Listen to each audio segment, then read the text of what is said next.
Dear friends, thank you for visiting Nature with Nesh. Friends, Indian temple is rich in all aspect, many wonders you hardly imagine, you can see in Indian temple. In these video we bring you one more beautiful yet unknown fact of the Annamalai temple, located in Thiruvannamalai, Tamil Nadu, India. This is one of the famous temples of Hindu religion, and is dedicated to worshipping Lord Shiva.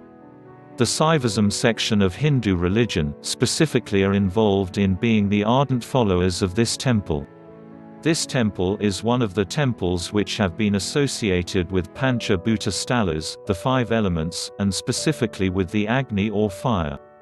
Lord Shiva here at Annamalai temple is worshipped with the name Arunachalaswara or Annamalaya, and goddess Parvati is celebrated as Unnamalai Amman. Lord Shiva is worshipped in his lingam form, which is called as Agni Lingam. Significance of the temple.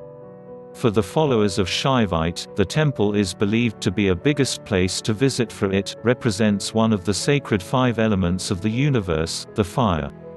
In the past, many ardent saints have been considered to have lived here, in and around the temple. Some of those saints who lived here were Sri Ramana Maharishi, Seshatri Maharishi, and Yogoi Ram Sarathkumar. One of the well-known traditions here at the temple is Giri Valam. As per the tradition, one has to worship Lord by making rounds of mountain and the temple. A gigantic lamp is lit on the top of the mountain and the temple to observe the festival of Karthigai, and devotees from across the country come here to dive into the celebration of the festival. 8 lingas, one for each of the 8 directions, has been incarnated in the path of the Girivalam. The temple is situated at the bottom of the Arunachala hills, and faces east, lying over 25 acres.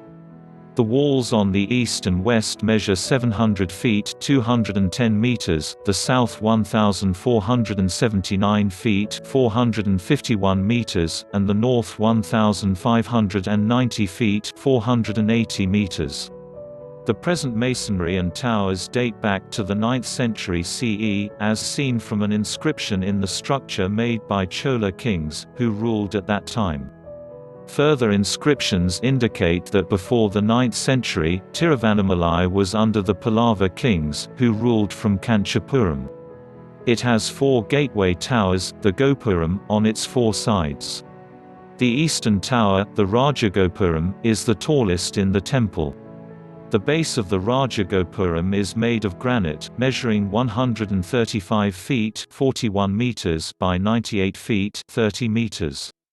It was begun by King Krishnadevaraya (1509–29 CE) of the Vijayanagara dynasty, and completed by Sevappa Nayaka (1532–80 CE). The inscriptions indicate that the tower was built at the behest of Sivanesa and his brother Lokanatha in 1572 CE. The south tower is called Thirumanjangopuram, and the west, Pay Gopuram. Amani Aman Gaurami in the north. Raghunathavudayam and Sangitha Sudha, both Nayak scriptures, also describe the towers. The Tanjavuri Andhra Raja Charitamu mentions that Krishnadevaraya built the tower, and the outer precincts of the temple. The temple has a total of 5 precincts, each of which holds a huge Nandi, the sacred bull of Shiva. Towers include the Valala Maharaja Gopuram and Kili Gopuram, or Parrot Tower. There is a 16-pillared Deepa Darshana Mandapam, or Hall of Light, in the 3rd precinct. The temple tree, Magala, is considered sacred and medicinal, and childless couples tie small cradles to its branches in obeisance. Vedas write that the mast of the temple separated the earth and the sky during creation of the universe. The Kalyana Mandapam, the marriage hall, is in the southwest of the precinct, and is built in Vijayanagara style. Please comment and let us know if you like or dislike any contents in these video. History and the legend associated. During the 17th century CE, the temple along with the Tiruvannamalai town, came under the dominion of the Nawab of the Karnataka. As the Mughal Empire came to an end, the Nawab lost control of the town, with confusion and chaos ensuing after 1753. Subsequently, there were periods of both Hindu and Muslim stewardship of the temple, with Mararu Raya, Krishna Raya, Imrithas Ali Khan, and Burkat Ullah Khan besieging the temple in succession. As European incursions progressed, Tiruvannamalai was attacked by French Surprise, Sambranet, and the English captain Stephen Smith. While some were repelled, others were victorious. The French occupied the town in 1757, and the temple along with the town came under control of the British in 1760. In 1790 CE, Tiruvannamalai town was captured by Tipu Sultan, who ruled from 1750 to 99 CE.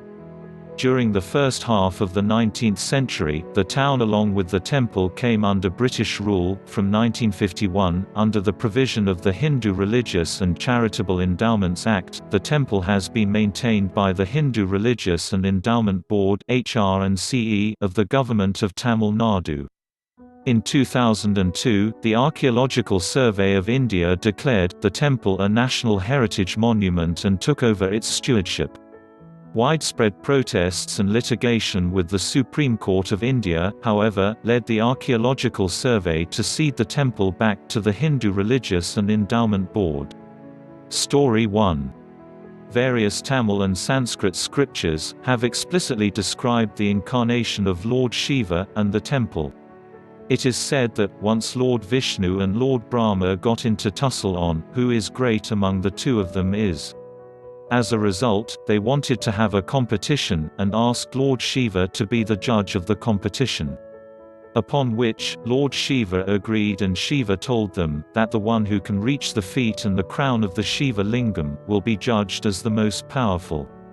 And, consequently Lord Shiva got himself transformed into Jyoti Lingam and Agni Lingam. Lord Vishnu, in order to prove his worth, transformed himself into a boar, wild enough to dig into the earth and reach the feet of the Shiva, but he could not reach the feet of the Shiva Lingam. And finally, Lord Vishnu accepted defeat, his effort got futile. Lord Brahma, at the same time, also took the form of a swan, so that he can fly and touch Lord Shiva's crown. But even after flying for long years, he could not reach to the crown, and he found the lotus flower which was falling down, and thus Lord Brahma asked the flower, that how much time he will need to reach the feet of Shiva Lingam. Upon which the flower replied that, it has been falling down for last 40,000 years, but then it has not yet been able to reach the foot of the Lord Shiva. Taking considerations of the fact that it is not really possible to reach the crown of Lord Shiva, Lord Brahma took the flower into confidence, to be a witness of the fact that he had been successful in reaching the crown of the Lord Shiva, and that he took the flower from there. Flower got convinced with the fact, and went to Lord Shiva, along with Lord Brahma, understood the conspiracy they had done together, and out of rage cursed Lord Brahma that he will never be worshipped anywhere on earth by human being, and the lotus flower will never be used for worshipping any god. Finally both of Lord Brahma and Lord Vishnu requested Lord Shiva to placate and transform to his lingam, from the Agni form. It's believed that, at the time of Kritayugam, the mountain was in the fire form and in the form of emerald form in Tretayugam, while it was in the form of gold in Dwaparayugam, and during Kaliyugam in the form of rock. Story 2.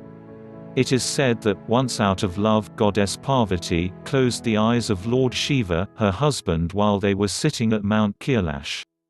For that moment, when his eyes were closed, the earth got submerged in darkness and the universe got deprived of light. Consequently, goddess Parvati had to perform penance for what she did inadvertently. As a result, Lord Shiva appeared in the form of fire on the Annamalai hills, which returned light in universe. And then he got amalgamated with the body of Parvati, to create a form of Ardhanarishwara, which is the body of half-male and half-female shape of Lord Shiva.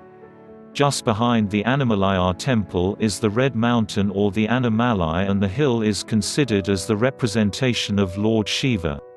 Festivals. The temple celebrates dozens of festivals throughout the year. 4 prime festivals, the Brahmotsavam, are celebrated yearly. These lasts 10 days during the Tamil month of Kartikai, between November and December, concluding with the celebration of Kartikai Deepam. A huge lamp is lit in a cauldron, containing 3 tons of ghee, at the top of the Arunachala hills during the Deepam. Inscriptions indicate that the festival was celebrated as early as the Chola period from 850 CE to 1280 CE, and was expanded to 10 days in the 20th century. Temple deities in a procession. Every full moon, tens of thousands of pilgrims worship Arunachalesvara by circulating the Arunachala hill barefoot. The circulation covers a distance of 14 kilometers (8.7 miles) and is referred as Giravalam. According to Hindu legend, the walk removes sins, fulfills desires and helps achieve freedom from the cycle of birth and rebirth. Offerings are made in a string of tanks, shrines, pillared meditation halls, springs and caves around the hill. The circulation continues during the rest of the month. On the day of yearly Chitra Purnami, the full moon of the Tamil calendar, hundreds of thousands of pilgrims come from across the world to worship Arunachalesvara. 5 temple cars, called there, with wooden carvings, are used for the procession. How to reach? The temple can conveniently be reached by all 3 modes of transportation from air to rail to road. Nearest road. It takes, for the travelers, around 3.5 hours to reach the temple by road. It's quite comfortable to travel by car or by any mode of public transportation. Plethora of bus services are also available from Chennai, Salem, Madurai, Tirupati and other important cities of Tamil Nadu. Nearest railway station. The Thriyavannamalai is located, on the railway route of Katpadi and Villupuram. By air. Chennai is the most convenient route when it is considered as the mode of travel. The nearest airport is Chennai, which is 185 kilometers away from the temple by road. Those who are planning to come from the major metro cities can take the route through Chennai. Please like and share with friends. If you like to see more videos, please subscribe Nature with Nesh. Thank you for your time. Please comments and let us know your view.